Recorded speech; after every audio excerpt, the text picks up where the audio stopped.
Hey guys, this is C Money from Get Your Popcorn, and today we're reviewing Field of Dreams. And this is my favorite Kevin Costner baseball movie that we've reviewed so far, and I hope you enjoy it. Ray, people will come, Ray. Oh man, this is the best part of the movie. If you They'll have come to not seen this Iowa movie, it's for awesome. reasons they can't even fathom. They'll turn up your driveway, not knowing for sure why they're doing it. They'll arrive at your doorstep. As innocent as children, longing for the past. This is awesome. Of course we won't mind if you look around. You'll say it's only $20 per person. They'll pass over the money without even thinking about it. For it is money they have and peace they lack. And they'll walk out to the bleachers, sit in shirt sleeves on a perfect afternoon. They'll find they have reserved seats somewhere along one of the baselines, where they sat when they were children and cheered their heroes. And they'll watch the game, and it'll be as if they dipped themselves in magic waters. The memories will be so thick, they'll have to brush them away from their faces. People will come, right? The one constant through all the years, Ray, has been baseball. America has rolled by like an army of steamrollers. It has been erased like a blackboard, rebuilt, and erased again. But baseball has marked the time. This field, this game, it's a part of our past, Ray. It reminds us of all that once was good. And that could be again. Oh, people will come, Ray. People will most definitely come.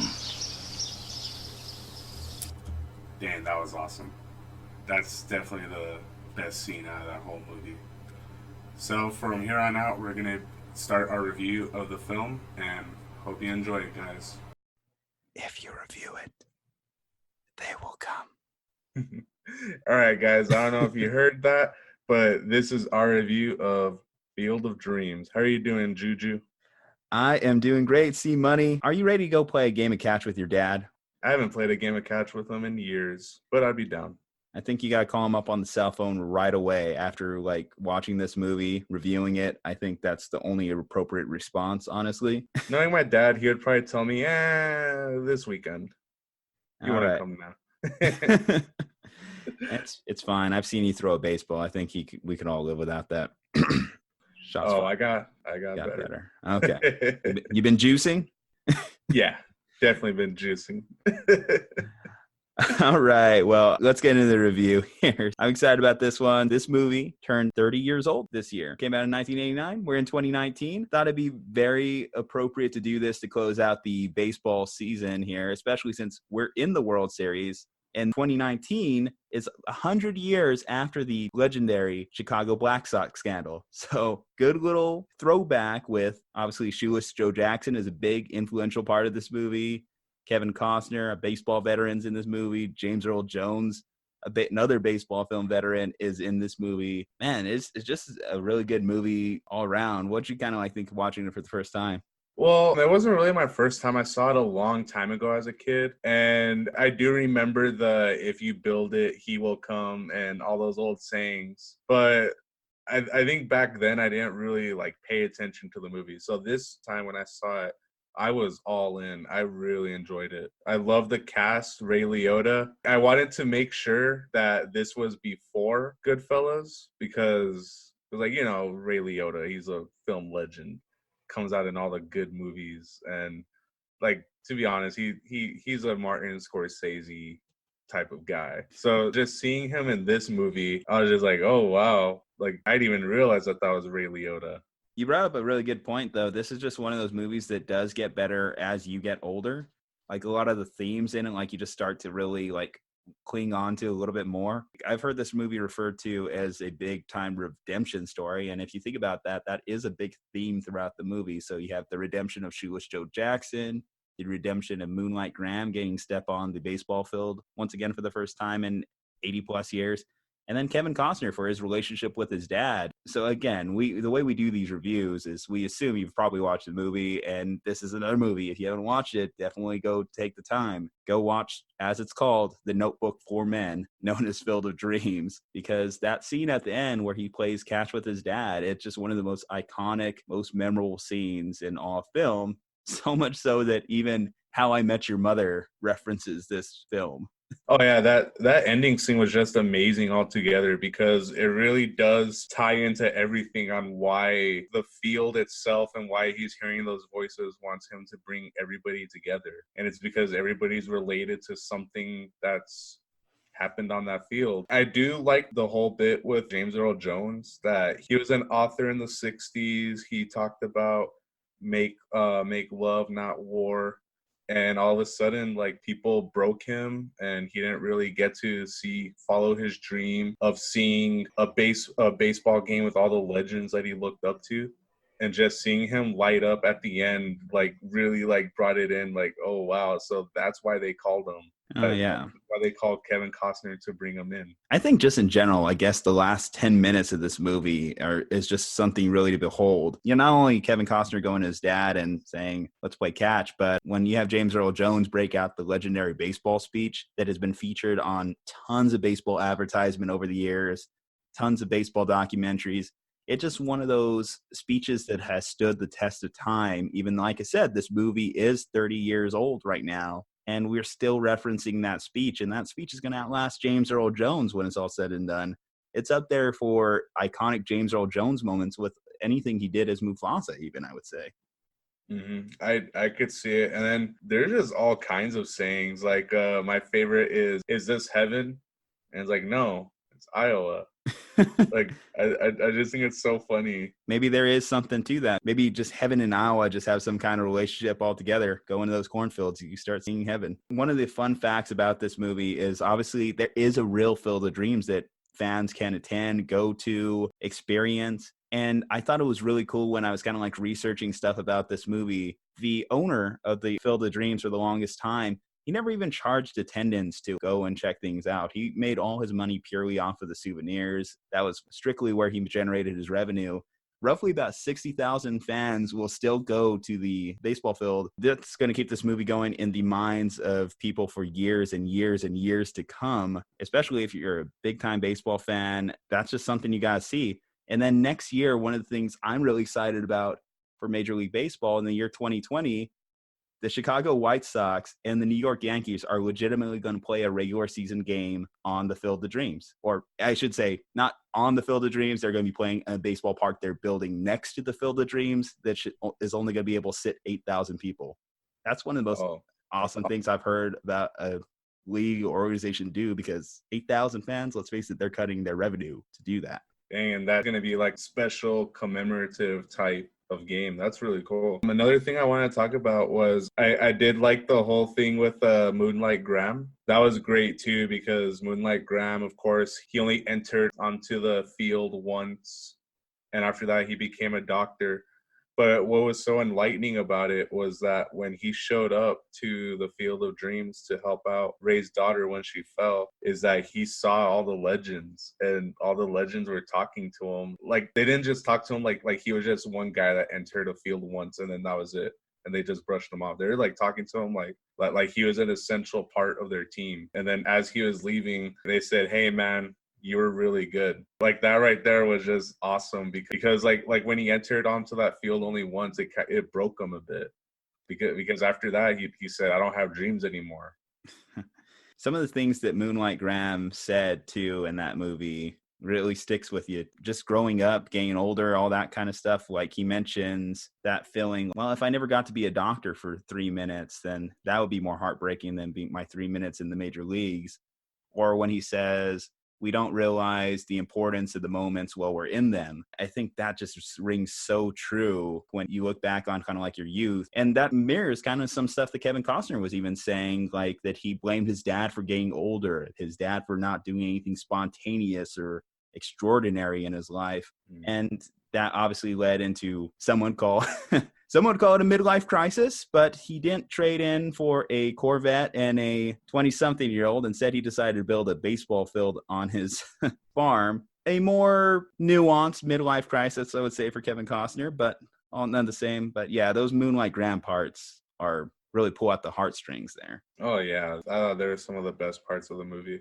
Another character that I liked was Ray's wife, because she was just so supportive of everything. Like, right? Like, a regular wife would be like, "No, you're not doing that. No, we have finances to think of." But she was just like, go for it, honey. You do you. Right? I was thinking to myself, we could only be so lucky to find ourselves an Annie. Right? Like, God, like she was supportive throughout the entire movie. She was even trying to help him figure out like what the voices mean. What do they want him to do? Yeah, she was supportive the entire movie. I did kind of find it funny too that this is Kevin Costner's second straight baseball film in which he fell in love with a woman named Annie. I didn't even piece them together. Yep, I could see that. And it literally came out a year after Bull Durham too. But yeah, no, like Annie, she's such a strong character, but she also like is there to really help Ray throughout this journey, you know, really get him to the final destination, despite her family, despite her brother just being all in her ear, like, sell the farm, get rid of the field, raise an idiot. And she's still, raise my guy, I'm here for him. When she stands literally in a town hall, gets on the soapbox, is like, not only do I support the Constitution, but I support my husband. Yep, exactly. That's a great moment. Props for America. Woo woo. Yep. She knows what America's about. Not trying to censor one book and get it burned. Oh, she would. Stupid reasons. It's a good movie. It's just all around a good movie. It transcends being a baseball film. There's so many motifs and themes to this movie that really just they hit you if you're just, I suppose I was going to say like if you're a man, but just in general, if you're like an individual growing up or getting older, or maybe you don't have the greatest relationship with like your parents, your mom, your dad, or whatever, just, it's a good thing. I think back to it. Yeah, seriously, I gotta text my dad to go play that catch. Like, first thing I got out when I get out of this review. So, said right here on the review. Yeah, I really like the movie. Really good movie. And then it even gives you a lot of lessons about life in general. Things that don't have anything to do with baseball, but if you think about it, it's like, dang, life is really like that. So, with that said, what's your favorite scene from the movie? The ending really struck me, but I feel like when Moonlight Graham was leaving the field and the legends were telling him, hey man, you were really good. To me, that was just like enlightening. Like he felt whole after that. Because when he was young, when he only went on the field at one time, he was probably thinking, dang, was I really that bad? Is my dream now dead because of my one performance on the field? Yeah. But just after seeing the legends and the best players tell him, hey man, you were really good, I just like that scene a lot. It was wholesome. I agree with you. That's a good one. I just want to throw in one little Archibald Graham fun fact. So he really was based on a real life baseball player in 1905. And a lot of the quotes used during the movie, like when Terrence is interviewing civilians about Moonlight Graham, are like real quotes that people said about the real guy. So I thought that was a really cool theme. My favorite part, I mentioned it earlier, but I think it has to be Terrence's speech about baseball at the end. Because I really do love this game. I think that it has come under hard times in terms of popularity compared to the other major sports.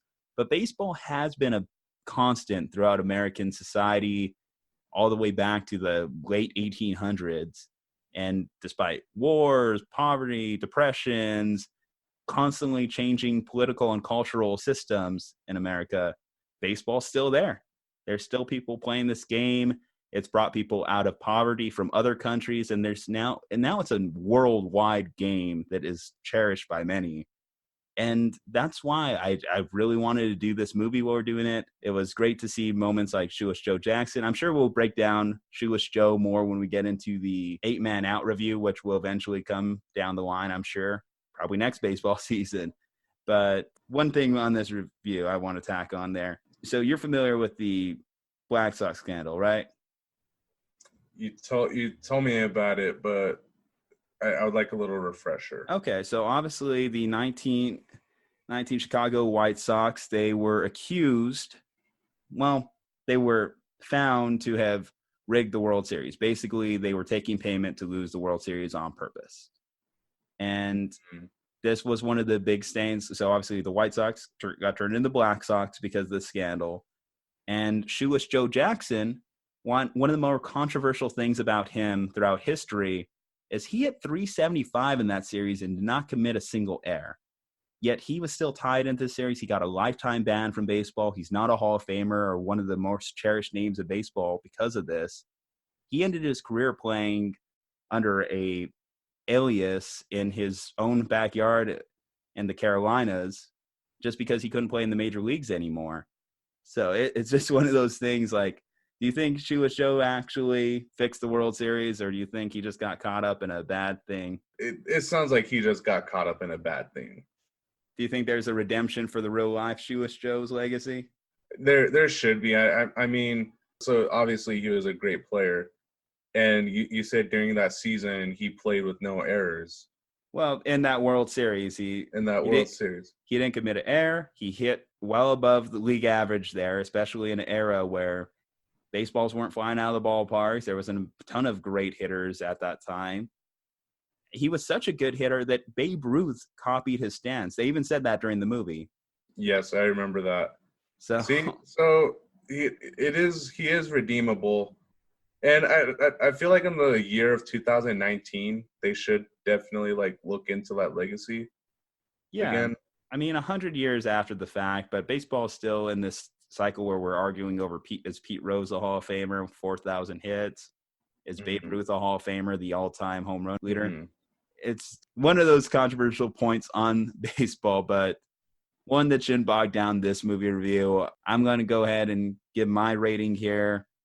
It's a home run. Like, this movie is not just loved as a baseball movie. It's not just loved as a sports movie. It's loved just as a movie. It's even gotten praise from the Library of Congress for its role in cinematic history. I think that's something that not a lot of sports films can really say. And it will forever be recognized, whether it be the actual Field of Dreams that fans, like I said, over 60,000 fans go to yearly, whether it just be Kevin Costner keeping its legacy alive, or Ray Liotta, who ironically has never seen the film. He said that on an interview. But yeah, it's a home run. Yeah, I'm going to give it a home run also. I really liked it. Just everything about this movie. It's memorable. To this day, you still hear the references. You still hear, if you build it, they will come. You hear everything still. And it's 2019. I mean, I even hear the younger kids talk about this movie sometimes, and it's just crazy. Like, you would think that they wouldn't talk about it, but people still talk about this movie. Well, that does it for me. Always a pleasure doing this. I got to go play a game of catch, so peace, man. All right, later, Juju. Okay, guys, that is our review of Field of Dreams, and I hope you all enjoyed it. Can I ask you something? Is this heaven? It's Iowa. Iowa?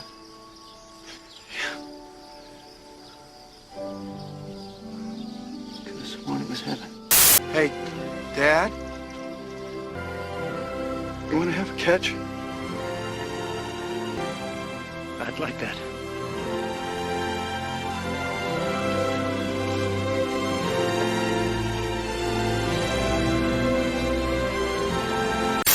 Peace, love, dope. Now get the hell out of here!